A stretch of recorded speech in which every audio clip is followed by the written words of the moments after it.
Right, we're set up out at the property that we're going to do this installation. Right, in addition to the Yagi we have mounted already, we're going to put another Yagi for the multiple antenna setup, and we have the 10-inch mast that will run both of them all off of. I've got 4 of the 25-foot cables. These are the LMR 400 cables. LMR 400 cables. This has the end male and the SMA. The end connector, SMA.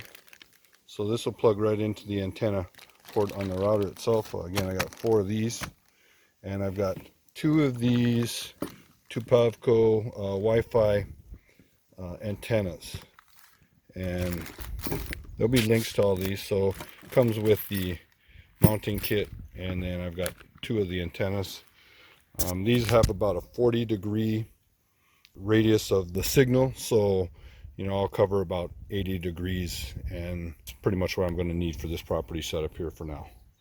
So we'll start working on this, getting this set up.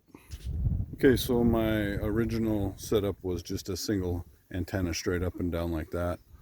I am going to go into this dual setup here. So let me get this mounted. I'm actually getting my cell signal just barely over the tree line here, pretty close to it. About 15 kilometers away in that direction is where the signal is coming from. So let's get this set up. Okay, we can see the difference. I was running for the Wilson booster. I was running this RG6 quad shield, and compared to what the LMR 400 cable.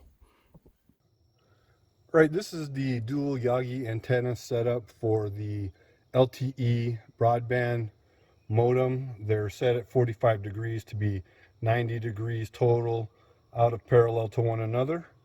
And then I have one more Yagi down here, which is running on the WeBoost cell phone booster. Well guys, we're doing it. High resolution 4K video. Look at the buffer on it. Not even coming close over there.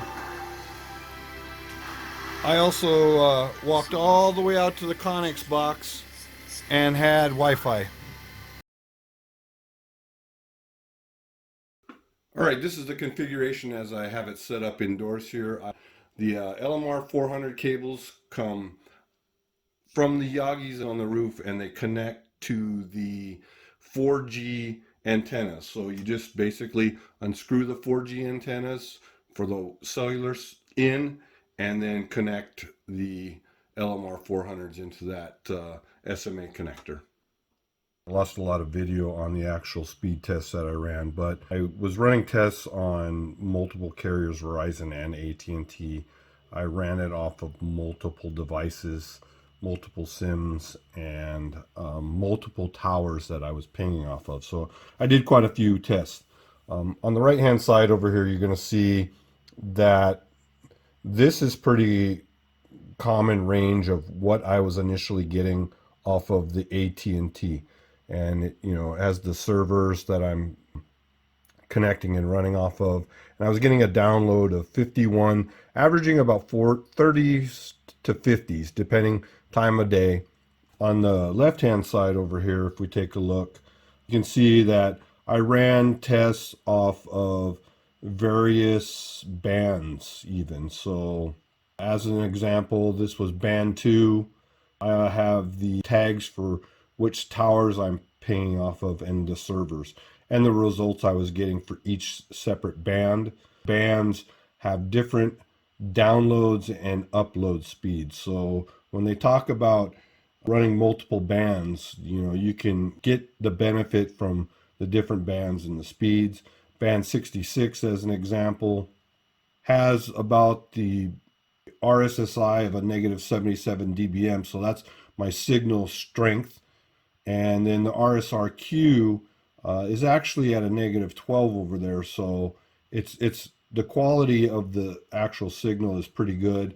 And this particular run, it was a 32 and a 5.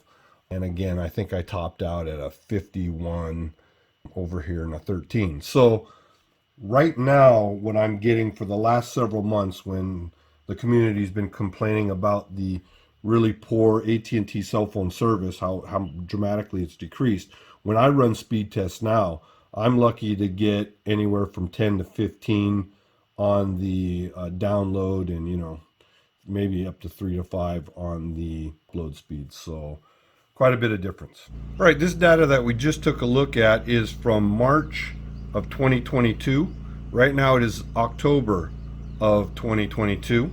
On the left hand side over here, we have the actual current live ping off of the cell tower. So if we look at these comparatively, it's the same towers, cell IDs, bands, and channels, so it's all the same. We take a look at the live signal strength right now and the signal information. I have signal strength. RSRQ is really what's important, and you see these numbers are changing in real time here. A -9 dB as opposed to a -12 on this side. The lower the number, the better. That's the quality of the actual signal. So let's take a look at a speed test and run this off of the LTE Wi-Fi modem. I've got AT&T internet here, bouncing off Net Protect. This is actually fantastic right now. This is pretty unbelievable. I haven't seen these numbers in quite some time.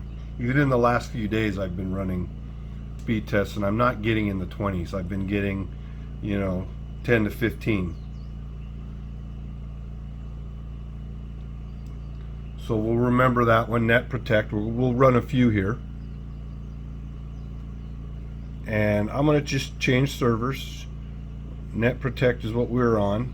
I'm going to try Frontier comparatively.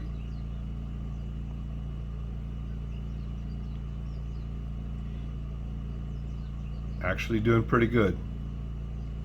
Today is a Monday, and it's about 11 o'clock in the afternoon or something like that.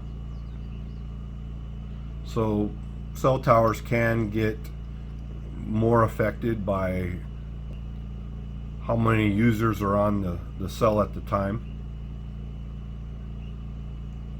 Okay, so a 24 down and a 1 up. All right, it's very unfortunate that these numbers dropped off again pretty consistently in the last 7 months or so. It's been about half the speeds of what it used to be. Now, when it was in the 40 to 50 range, I was able to do video calls, conference calling, and work remotely with those numbers. But with these numbers here, there's just too much chances and too many times that the signal drops or I might get disconnected. So these numbers are not acceptable to do that remote type of work. All right, given these numbers, we do have some changes coming up to our internet connectivity here at this location. So be looking for those videos to come out very soon.